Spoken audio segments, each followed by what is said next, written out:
الحمد لله الحمد لله الأول قبل كل شيء والآخر بعد كل شيء الغني الذي لا يفتقر إلى شيء القادر الذي لا يعجزه شيء وأشهد أن لا إله إلا الله وحده لا شريك له لا يخفى عليه شيء في الأرض ولا في السماء يعلم دبيب النملة السوداء على الصخرة الصماء في الليلة الظلماء وأشهد أن سيدنا ومولانا محمدا عبده ورسوله أرسله بقرآن كالشمس وضحاها وبسنة كالقمر إذا تلاها فمن سار فيهما سار في ضوء النهار إذا جلاها ومن أعرض عنهما عاش في ظلمة الليل إذا يغشاها اللهم صل وسلم على سيدنا محمد صلاة يتجدد بها سروره ويتضاعف بها حبوره وعلى آله وصحبه والتابعين لهم بإحسان إلى يوم الدين أما بعد فيا أيها الناس اتقوا الله تعالى فإن التقوى سبيل الخير والسعادة في الدنيا والآخرة. Hadirin sidang salat Jum'ah rahimakumullah.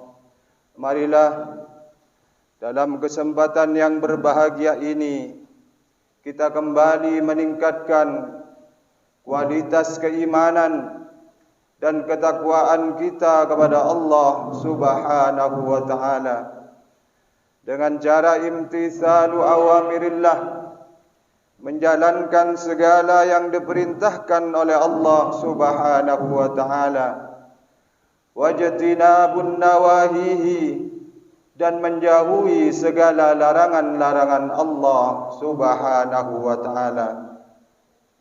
Hadirin yang dirahmati oleh Allah, Rasulullah sallallahu alaihi wasallam pernah bersabda dalam sebuah hadisnya, innallaha yahtajju yawmal qiyamah bi arba'ati anfusin ala arba'ati ajnasin minan nas. Kelak pada hari kiamat Allah akan berhujjah, akan berargumen dengan 4 orang manusia terhadap 4 golongan yang lain. Alal aghniya bi Sulaiman bin Daud, terhadap golongan orang kaya Allah akan mengemukakan Nabi Sulaiman bin Daud sebagai hujjah. Wa alal abid bi Yusuf, terhadap golongan hamba sahaya Allah akan berhujjah dengan Nabi Yusuf alaihi salam. Wa alal marudha bi Ayyub, dan terhadap orang-orang yang sakit Allah akan berhujjah dengan Nabi Ayyub alaihi salam. Wa alal fuqara bi Isa, dan terhadap golongan orang-orang fakir, terhadap golongan orang-orang miskin Allah akan berhujjah dengan Nabi Isa alaihi salam.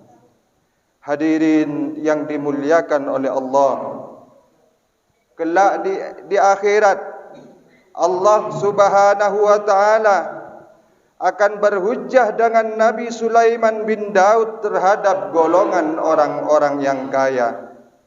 Misalkan Allah bertanya kepada mereka, "Mengapa kalian sewaktu hidup sibuk mengurusi urusan dunia?" Lalu ketika mereka menjawab, "Kami sibuk ya Allah mengurusi harta benda kami," maka Allah akan berhujjah. Harta benda dan kerajaan Nabi Sulaiman alaihissalam jauh lebih banyak daripada harta benda yang kalian miliki. Akan tetapi dia tetap istiqamah beribadah kepadaku, kata Allah Subhanahu wa ta'ala. Terhadap golongan hamba sahaya, Allah Subhanahu wa ta'ala akan berargumen dengan Nabiullah Yusuf alaihissalam. Misalnya Allah bertanya kepada mereka, "Mengapa kalian dulu sewaktu hidup di dunia sering melalaikan ibadah kepadaku?" Lalu ketika mereka menjawab, "Kami sewaktu hidup di dunia sibuk mengabdi kepada majikan kami ya Allah," maka Allah akan membantahnya, "Hambaku Yusuf waktu berada di dunia juga menjadi pelayan di istana Raja Mesir, akan tetapi dia tetap konsisten dalam beribadah kepadaku." Terhadap orang-orang yang sakit, Allah Subhanahu wa ta'ala akan berhujjah dengan Nabiullah Ayyub alaihissalam. Misalnya Allah bertanya kepada mereka, "Mengapa kalian dulu sering meninggalkan ibadah?" Lalu ketika mereka menjawab, "Karena kami sakit ya Rabb," maka Allah akan membantahnya, "Hambaku Ayyub lebih parah sakitnya daripada kalian, akan tetapi dia tidak sampai melalaikan ibadah kepadaku." Dan kepada orang-orang miskin, Allah akan berhujjah dengan Nabiullah Isa alaihissalam.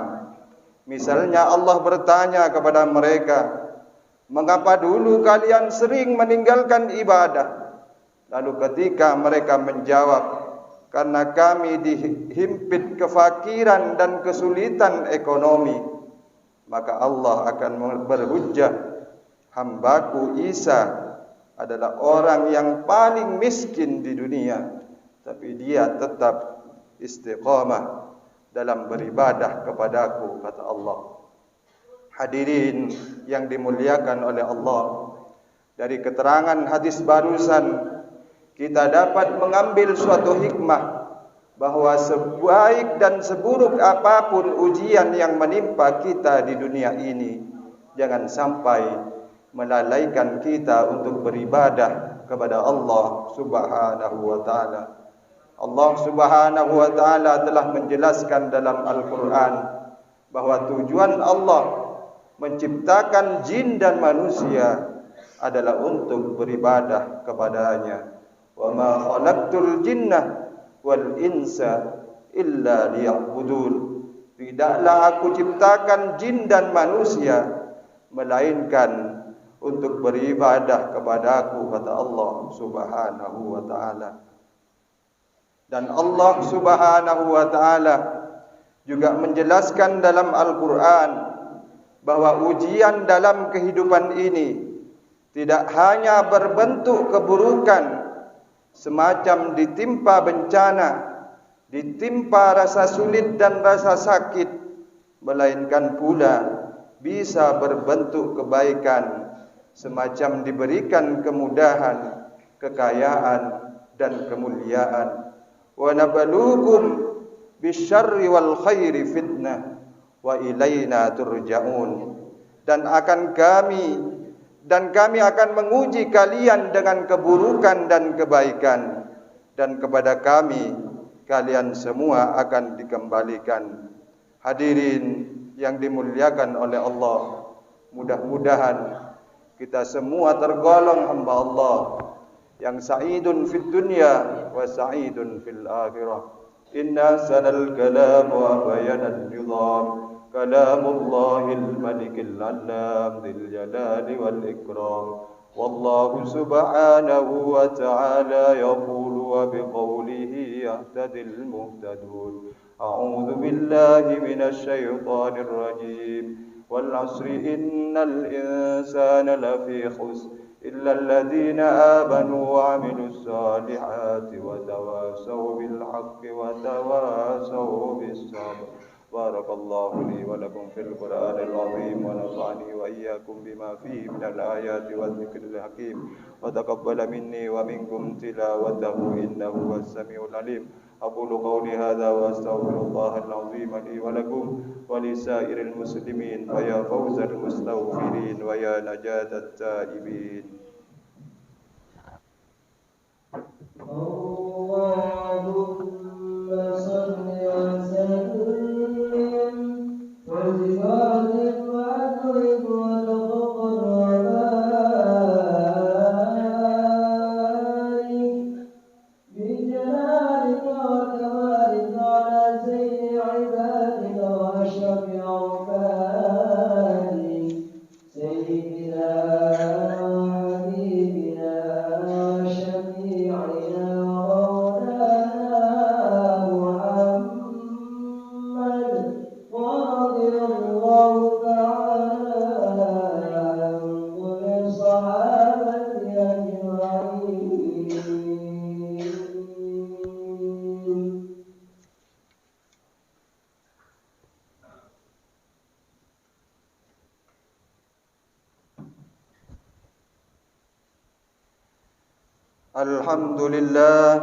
الحمد لله حمدا كما أمر وأشهد أن لا إله إلا الله وحده لا شريك له إرغاما لمن جهد به وكفر وأشهد أن سيدنا محمدا عبده ورسوله سيد الإنس والبشر. اللهم صل وسلم على سيدنا محمد وعلى آله وصحبه ما اتصلت عين بنظر وأذن بخبر.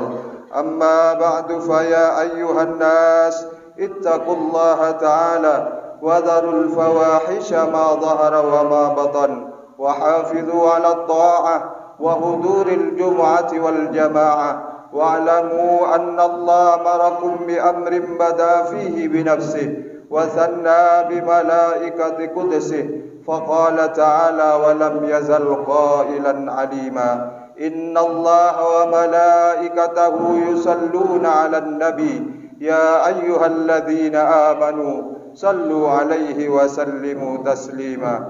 اللهم صل وسلم على سيدنا محمد وعلى آل سيدنا محمد كما صليت على سيدنا إبراهيم وعلى آل سيدنا إبراهيم في العالمين إنك حميد مجيد.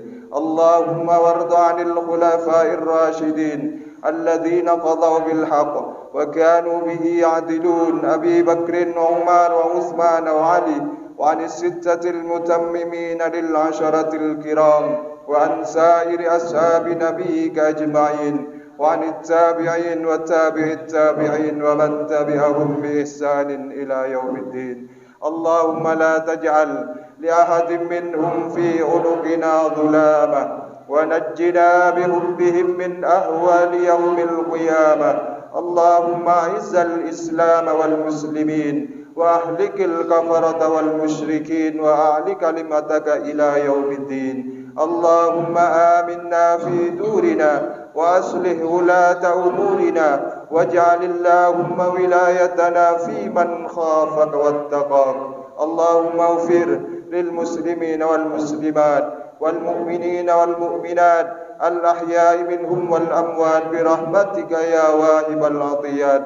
اللهم ادفع أن الغلاء والوباء والربا والزنا والزلازل والمهن وسوء الفتن ما ظهر منها وما بطن عن بلدنا هذا خاصة وعن سائر بلاد المسلمين عامة يا رب العالمين. ربنا آتنا في الدنيا حسنة وفي الآخرة حسنة وقنا عذاب النار. عباد الله، إن الله يأمر بالعدل والإحسان وإيتاء ذي القربى وينهى عن الفحشاء والمنكر والبغي يعظكم لعلكم تذكرون. فاذكروا الله العظيم يذكركم واشكروه على نعمه يزدكم واسألوه من فضله يعطكم ولذكر الله عز وجل وأكبر.